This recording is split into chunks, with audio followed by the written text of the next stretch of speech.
কক্সবাজারে hotel motel জোনে প্রকাশ্যে চলছে দেহ ব্যবসা। এসব হোটেল ও পর্যটন ব্যবসার আড়ালে সক্রিয় রয়েছে অপরাধী চক্র। তারকামানের কতিপয় হোটেল, অ্যাপার্টমেন্ট, কলাতলী সাংস্কৃতিক কেন্দ্রের সামনে অবস্থিত কটেজে প্রকাশ্যে দেহ ব্যবসা চলছে। রাত হলেই পুরো শহর জুড়ে নামে নারীদের আনাগোনা। সাইনবোর্ডধারী, সাইনবোর্ডবিহীন হোটেল এর আড়ালে এখানে চলে নারীর দেহ ব্যবসা ও মাদক বাণিজ্য। ওপেন সিক্রেট চলছে ইয়াবা ও পতিতার হাট। সকাল সন্ধ্যা হোটেলগুলোর চারপাশে অপরাধীদের বিচরণ। বিশেষ করে সন্ধ্যার পর চলে রমরমা ব্যবসা, যেন শরণ এলাকার একটি মিনি পতিতালয়। এসব কাজে সরাসরি জড়িত রয়েছে অনেক মালিক ও কর্মচারী। তারা দালালের মাধ্যমে শহরের বিভিন্ন নামিদামি হোটেল থেকে শুরু করে নিম্নশ্রেণী পর্যন্ত সকলের জন্য নারী সাপ্লাই করে।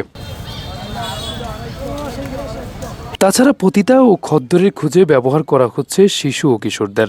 কমিশন ভিত্তিতে পতিতা ও মাদকদ্রব্য সরবরাহ করে কিছু রিকশা ও সিএনজি চালক নিরাপদ এলাকা হিসেবে মাঝারি থেকে বড় মাপের ব্যক্তিরাই হোটেলগুলোতে গিয়ে তাদের আকাম কুকাম সারছে প্রতিনিয়ত।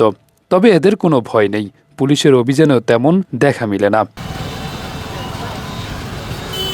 অনুসন্ধানে জানা যায়, সাইনবোর্ড ব্যবহার না করে অঘোষিত পতিতালয় হিসেবে গড়ে উঠেছে হোটেলগুলোতে। তারা কেউ নিজে, কেউ ভাড়া হিসেবে এসব অপকর্ম চালিয়ে যাচ্ছে। তবে হোটেলের মালিকরা প্রশাসনকে মাসিক চুক্তিতে 20 থেকে 30 হাজার টাকা দিয়ে এসব অবৈধ ব্যবসা অনেকটা নির্বিঘ্নে ও ঝামেলামুক্তভাবে করে যাচ্ছে। কেবল টাকা দেওয়ার হেরফের হলেই মাঝে মধ্যেই চলে নামমাত্র অভিযান।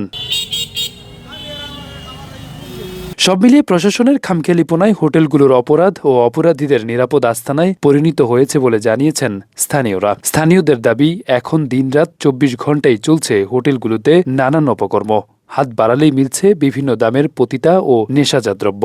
এসব কাজে জড়িত রয়েছে স্থানীয় রাঘব বোয়ালরা। প্রতিদিন অপরাধ করেও রহস্যজনক কারণে পার পেয়ে যাচ্ছে অপরাধীরা। হোটেলগুলোর নিয়ন্ত্রক একটি চক্র থাকলেও অপরাধে জড়িতদের বিরুদ্ধে কোনো ব্যবস্থা নিচ্ছে না তারা।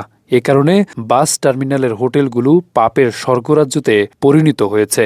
তবে এসব অপকর্মের জন্য দিন দিন কক্সবাজারের পর্যটক কমে আসছে বলে ধারণা করছে বিশ্লেষকরা। আরাফাত হোসেন, যুগের চিন্তা, কক্সবাজার।